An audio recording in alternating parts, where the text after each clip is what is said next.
هلو كاك فاروق چۆنی؟ چۆنی جانەکەم باشی؟ بەژی جان ئاستەکەم کاک فاروق هیوادارم قەپات نەکەی قادر نادرم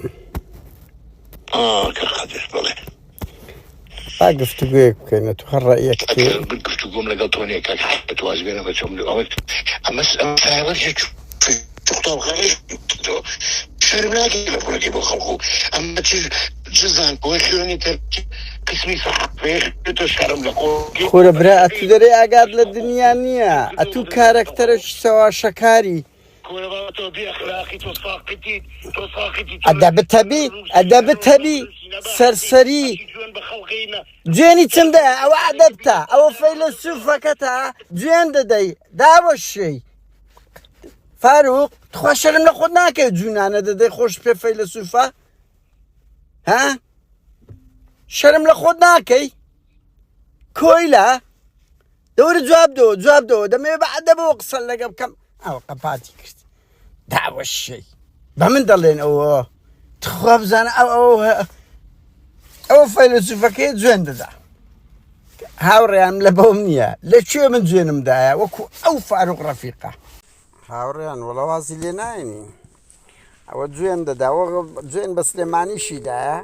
بە بەڵگە هەیە جوێنی شەخسی بە ئێمەشدایە بە دەنگ هەیە کە جوێنی ئاوە ئاز نزم فاروق ڕەفیق وەرە جواب دەوە دەزانی بوون ئاوڕێیان ناوێرنەوانە جواب دەنەوە دەزانن لەبەر ئەوەی دەزانن لە چ مەوقعێکی زەلکاودانا لە چ مەوقعێکدان نات ئاوڕێیان ئەو سەردەم بەسەر چوو ئاوە فاروق ڕەفیقەکان بێن میلەت چاواشە بکەن لە عەفدەی شوبات تیش خانەی حکمەتیان لێ قەپات کرد لە بۆ من کەتە سەجادەی لەبەر ئەوی میزانیەکیان دەدرایە خانەی حکمەتی هەبوو ئیتر خۆی کردە بەتەڵ دوای ئەوە دیتان چۆن بێکەرامەت چوو دەستی لە ناو دەستی ئەو هیوا ئەحمەدەی ناکە شەید ڕێژوانی تۆمەتبارە بە تیرۆری شەید ڕێژوان و شەهید سۆرانی مامەحەمە ئەوە خوێن و مێژوی حەفدەی شوباتی و فرۆشت ئەوە نمونەیەک لە نمونەکان ڕۆشنبیری کووردە کە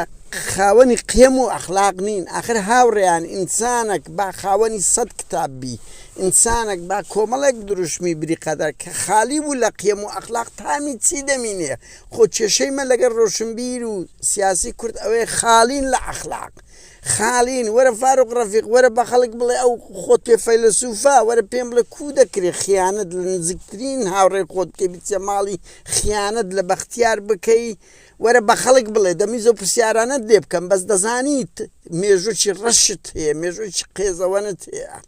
وەرە بە خەڵک بڵێ لۆ ناوێری بچیەوە کەنەدا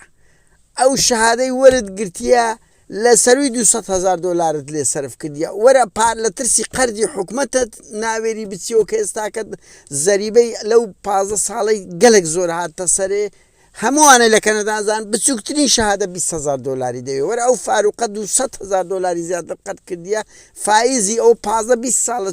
هاتە سەر بۆیە ناوێری ئەوە نازانی کاسبی بکە نازانی مێژوکی ئەو ئەگە پارەکەشت دایتەوە لە چێت دایتەوە کە دەڵێن لە ژیانت لەو کەنەدایی شەکت نەکردیە هەر لە سۆسیالی بووی وەرە باب من وەرە شەرم لە خۆت بکە جەنابەت قسە بە ئێمە دەڵێ ئەمە سەنگەرمان لەو دەسەڵاتەی گرتیە قوربانی دەدەن جەنابی شدەتی خۆت زەلیل کڕنۆش لە بۆ ئارینی مەسرور بارزانی دەبەی لەو میدیایی لەو 8,000 دۆلاری خۆت ڕاز دەکەی وەکو ئافرەت وەکو هەموو ئەو ئافرەتان دەچن بە شەوێک لۆجی کلاسەچی دەکەن فەرقی گۆوانە چییە هەردوو لاتان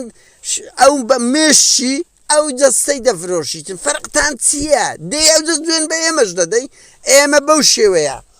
میتۆدێکمان دیتەوە ڕسواتان دەکەین ئەو میتۆدە لە ئەوروپاشەیە